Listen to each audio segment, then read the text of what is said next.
జనరల్గా ప్రతి లగ్నానికి కూడా మనకి ఒక భాగ్యాధిపతి గ్రహం ఉంటుందన్నమాట. అసలు మనకి ఇప్పుడు మీరు అడిగిన క్వశ్చన్స్ అన్నిటికీ కూడా మనము చూసుకుంటే గనక భాగ్యాధిపతి అనే కాన్సెప్ట్ చాలా ఇంపార్టెంట్ అయిపోతుంది అనమాట. ఎందువల్ల అంటే మనకి మన ఫ్యూచర్ ఎట్లా ఉంటుంది, మనం గత జన్మలో ఏం చేసుకొని వస్తే మనం ఇట్లాంటి లైఫ్ లీడ్ చేయాలి అనే ఒక ప్రాపర్ డైరెక్షన్లోకి తీసుకెళ్ళడానికి ఒక గైడ్ ఉండాలి. కాబట్టి ఆ గైడింగ్ గ్రహము మనకందరికీ కూడా ఒక్కొక్క లగ్నాల వారిగా వాళ్ళకు ఒక భాగ్యాధిపతి గ్రహం ఉంటుందన్నమాట. ఇది మనకి ద్వాదశ రాశులు ఏవైతే మనము జ్యోతిష్య చక్రంలో కాలచక్రంలో చూస్తామో మనకి నవమ స్థానానికి సంబంధించిన గ్రహము మన భాగ్యాన్ని రిప్రజెంట్ చేస్తుంది అనమాట, చూపిస్తుంది అనమాట మనకి. సో ఈ గ్రహము ఎలా పనిచేస్తుందంటే ఈ భావానికి మెయిన్ ఎక్కువ మనకి ఇంపార్టెన్స్ ఉంటుంది. ఈ ధర్మ త్రికోణం అయిపోతుంది అనమాట. అంటే మనకి ఫస్ట్ హౌస్ అంటే లగ్నము, పంచమ స్థానము, భాగ్యస్థానము, నవమ స్థానం ఏదైతే మనకి ఈ ట్రయాంగిల్ ఉంటుందో త్రికోణాస్ అంటారనమాట. ఈ కోణాస్ని లక్ష్మీ స్థానాస్ అని కూడా అంటూ ఉంటారనమాట. ఎప్పుడైతే ఈ లక్ష్మీ స్థానంలో ఈ హైయెస్ట్కి వచ్చేసరికి మనకి నవమ స్థానము హైయెస్ట్ స్పిరిచువల్ యాంగిల్ అవుతుంది.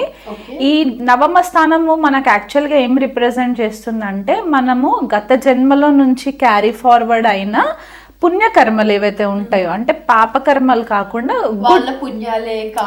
ఎస్, మనకి ఏ టైంకి ఎట్లాంటి సిచ్యువేషన్స్ లో ఉన్నా కూడా సడన్ గా మనం ఆ ప్రాబ్లంలో నుంచి బయటికి రావడానికి మనకి కొన్నిసార్లు ఆపర్చునిటీస్ కనిపించవు, అన్ని డోర్స్ అన్ని క్లోజ్ అయిపోయినట్టు అనిపిస్తూ ఉంటుంది. కానీ సడన్ గా ఎవరో ఒక వ్యక్తి వచ్చి మనకి హెల్ప్ చేయడము, లేకపోతే ఏదో ఒక సో ఈ భావానికి సంబంధించిన పుణ్యం మనం ఏదైతే తెచ్చుకుంటామో అదంతా క్యారీ ఫార్వర్డ్ అవుతుంది అనమాట. అది కాకుండా మనం పుట్టినప్పటి నుంచి మన కరెంట్ ఏజ్ వరకు మనం ఎక్కడెక్కడైతే మనం పుణ్యకర్మలు చేస్తూ వచ్చామో చిన్న చిన్నవన్నీ కూడా అవి మనకి అకౌంట్ లో ఫ్లరిష్ అవుతాయి. ఇప్పుడు మనం బ్యాంక్కి వెళ్తాము, డబ్బు డిపాజిట్ చేస్తాము, బ్యాలెన్స్ అంతా మనం సేవ్ చేసి బ్యాంక్ లో పెట్టుకుంటాం.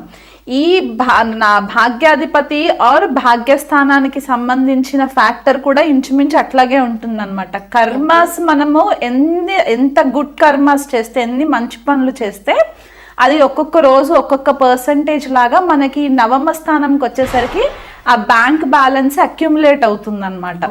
ఈ భాగ్యస్థానం వచ్చేసి దీని లక్ష్మీ స్థానం అని కూడా చెప్తూ ఉంటాము.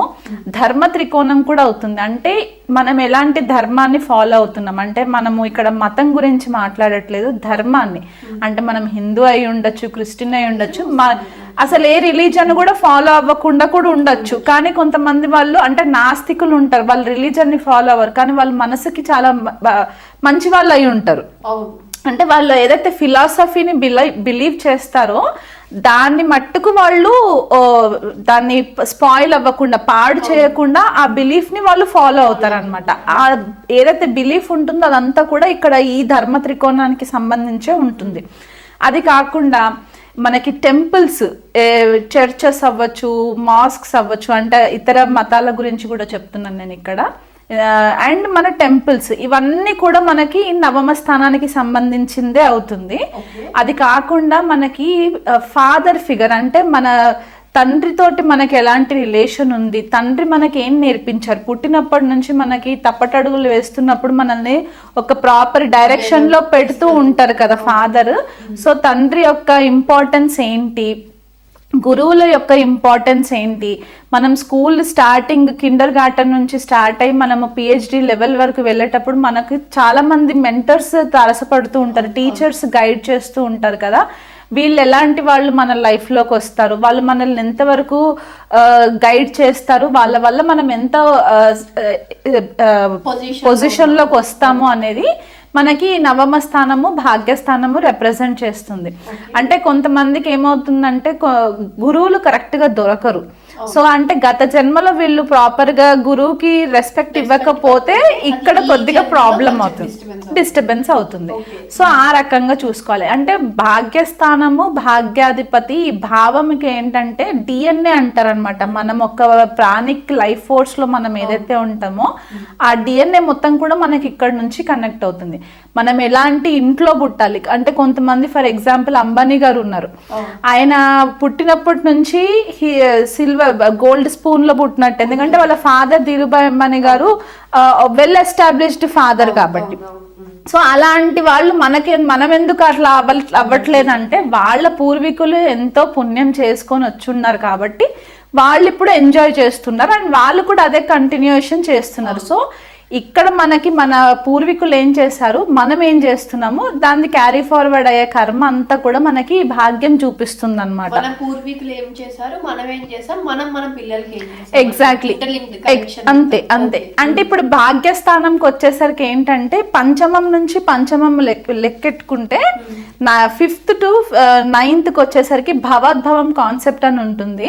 మనకి 5th హౌస్ అంటే పంచమ స్థానం, మనం పుట్టే పిల్లల గురించి చెప్పి మన పూర్వపుణ్యం ఏదైతే మనం చెప్తూ ఉంటామో, మనకి పుట్టే గ్రాండ్ చిల్డ్రన్ అంటే మనవాళ్ళు వీళ్ళంతా కూడా మనకి నవమ స్థానం నుంచి చూపిస్తుంది అనమాట.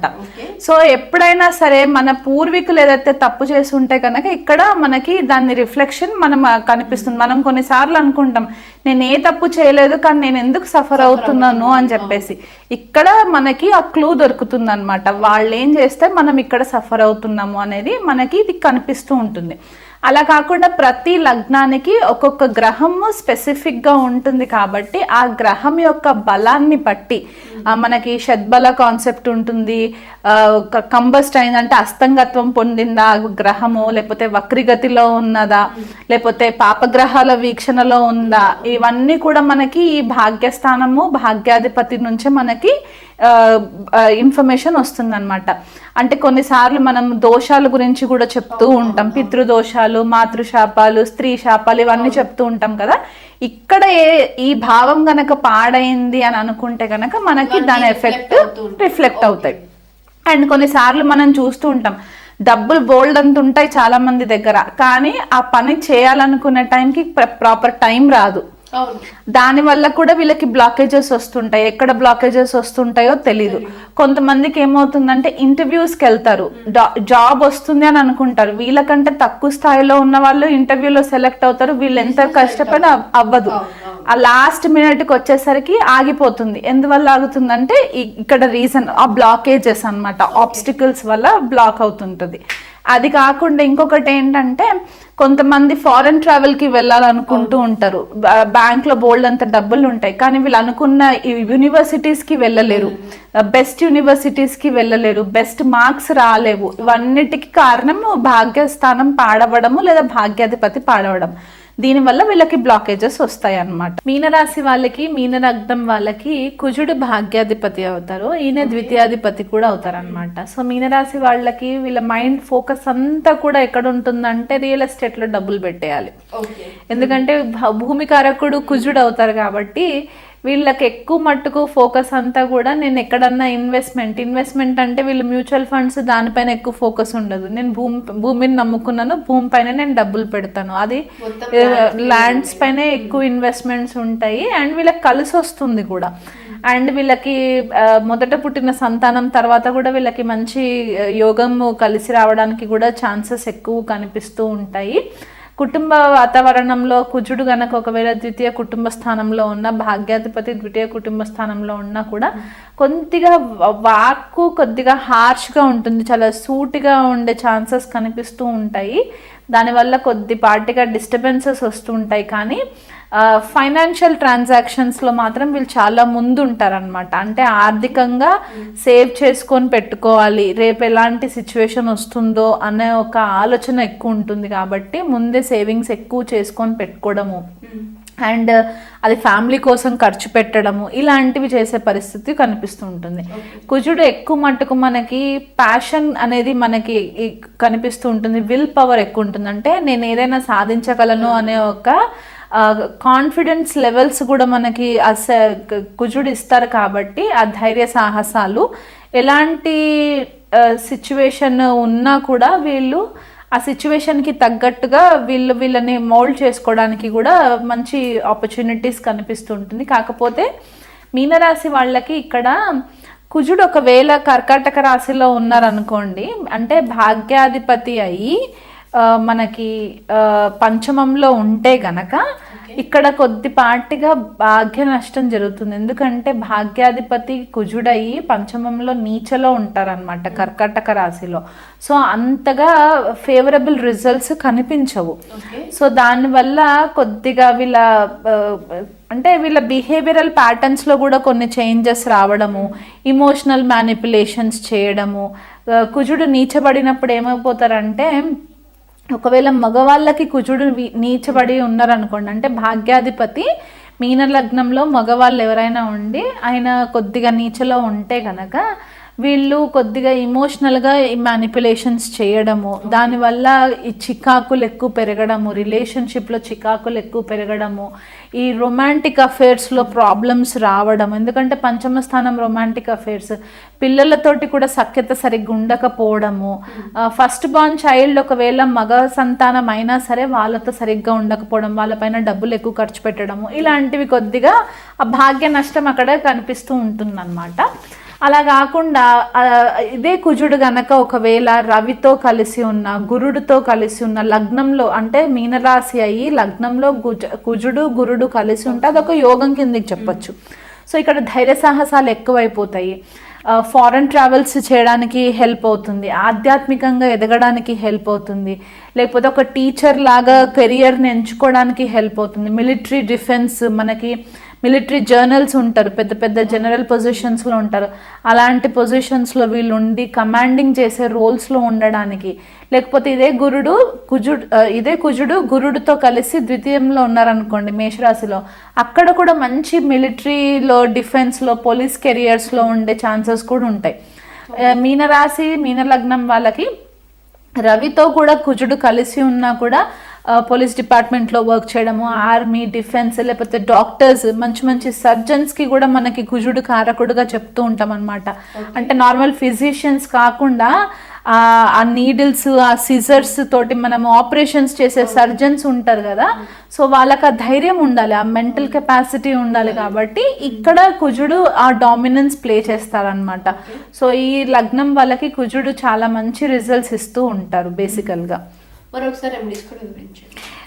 కుజుడు ఒకవేళ పాపగ్రహాలతో కలిసి ఉన్నా, లేకపోతే శనితో కలిసి ఉన్న, రాహుకేతులతో కలిసి ఉంటే కనుక కొద్దిగా డ్యామేజింగ్ చేస్తూ ఉంటారు వాళ్ళ క్యారెక్టర్ బేస్ పైన, వాళ్ళ బిహేవియర్ బేస్ పైన. కాబట్టి రిలేషన్షిప్స్లో కూడా కొద్దిగా ఇబ్బందులు క్రియేట్ చేస్తాడు. కాబట్టి దగ్గరలో ఉన్న సుబ్రహ్మణ్యేశ్వర స్వామి ఆలయాలు ఏవైనా ఉంటే గనక మంగళవారం రోజు అంటే ఇంకా మీదకి ఇది లైఫ్ లాంగ్ రెమెడీ అనమాట. ఈ భాగ్యాధిపతిని మీరు ఒకవేళ డ్యామేజ్ అయితే గనక మీరు వేరే రెమెడీస్ ఫాలో అవుతూ కూడా ఈ రెమెడీని మాత్రం మీరు లైఫ్ లాంగ్ చేస్తూ ఉండాలి.